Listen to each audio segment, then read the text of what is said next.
Welcome. This presentation addresses a critical issue in the electric utility industry, the grandfathering myth. We will explore what owners and operators of older substations must know about compliance with 29 CFR 1910.269. A critical question faces many in our industry. Are older substations exempt from current OSHA grounding requirements? Your facility may have been built 30 years ago under different standards. You might be planning to install new transformers or increase loads. Someone may have mentioned that your substation is grandfathered. But what are your actual compliance obligations under 29 CFR 1910.269? This presentation will provide clear answers. In 1994, when 29 CFR 1910.269 was finalized, the electric utility industry pushed for blanket grandfathering of existing installations. The argument was that retroactive application would impose tremendous financial burdens without corresponding safety benefits. However, OSHA's response was firm. No blanket exemptions. OSHA provided only limited grandfathering for specific equipment design provisions where the rulemaking record demonstrated justification. As OSHA stated, the standard consists largely of work practice requirements that are necessary for employee safety. The agency believes that it is important to apply these work practices in full to existing installations, as well as to conductors and equipment that are installed in the future. To understand compliance, we must recognize a critical distinction. Work practices, the how of performing tasks safely, are not grandfathered. These can be implemented through training, procedures, and operational changes. In contrast, equipment design, the physical characteristics of an installation, has limited exemptions. These are expensive to modify after construction, so case-by-case relief is sometimes justified. Section N of the standard, which covers grounding for the protection of employees, applies to all installations, regardless of age. This includes requirements for temporary protective grounds, equipment specifications, testing requirements, and connection procedures. A common misunderstanding is that Appendix C is optional. This is incorrect. Section 1910.269, N3, mandates that temporary protective grounds prevent employee exposure to hazardous differences in electric potential. Appendix C provides a safe harbor provision. OSHA will deem grounding practices that meet Appendix C guidelines as compliant with the standard. You have two primary compliance options. First, you can follow the guidelines in Appendix C Part III, which provides a safe harbor. This involves implementing equipotential zones according to the detailed methodology in the appendix.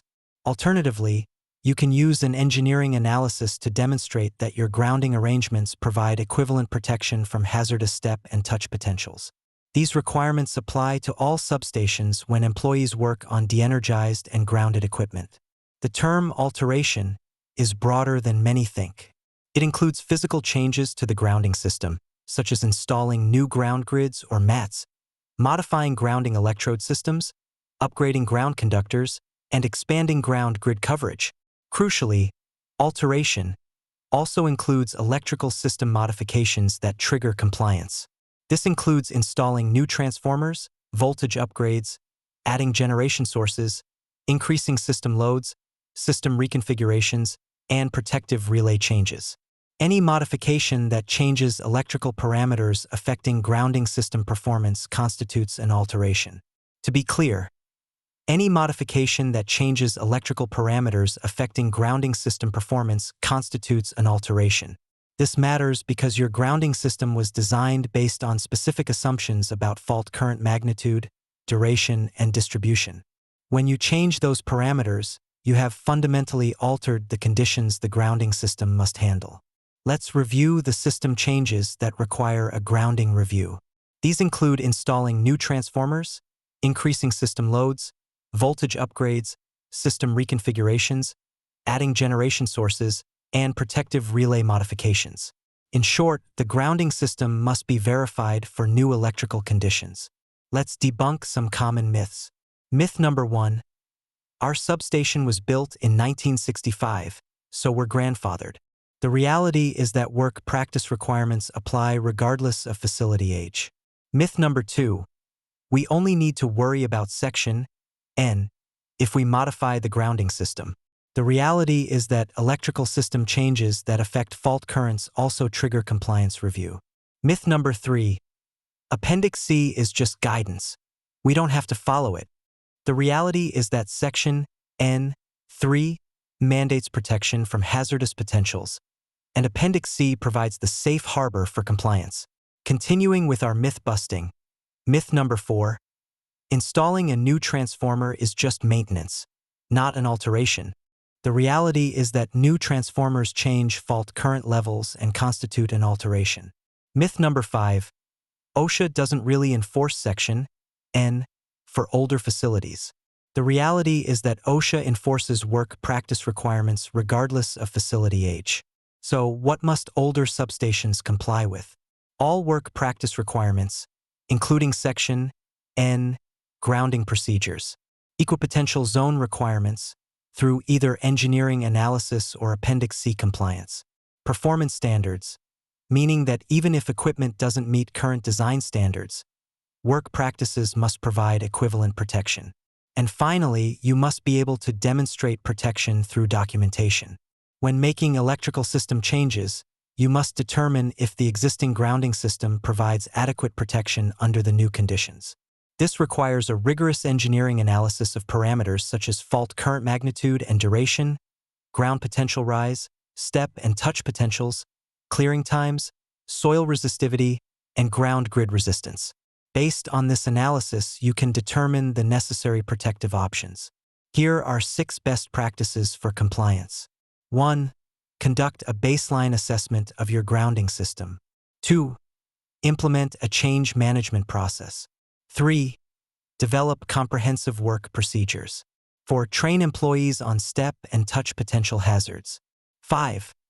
Maintain thorough documentation of all analyses and calculations. 6. Develop a prioritized upgrade plan based on risk assessment. Let's summarize the key takeaways. First, there is no blanket grandfathering. Work practice requirements apply to all facilities, regardless of age. Limited exemptions exist only for specific equipment design provisions. Second, alterations include electrical changes. New transformers, load increases, and system modifications all trigger compliance review. Third, ongoing compliance is required. Section N and Appendix C requirements apply whenever employees work on de-energized and grounded equipment. Fourth, the standard allows for performance-based flexibility. Engineering analysis allows for the demonstration of equivalent protection without costly retrofits. The bottom line: protect your workers, understand your obligations, ensure compliance through proper engineering analysis. This presentation was brought to you by the team at ENS Grounding Solutions, your experts in grounding solutions for electrical safety and compliance. For more information, please contact us.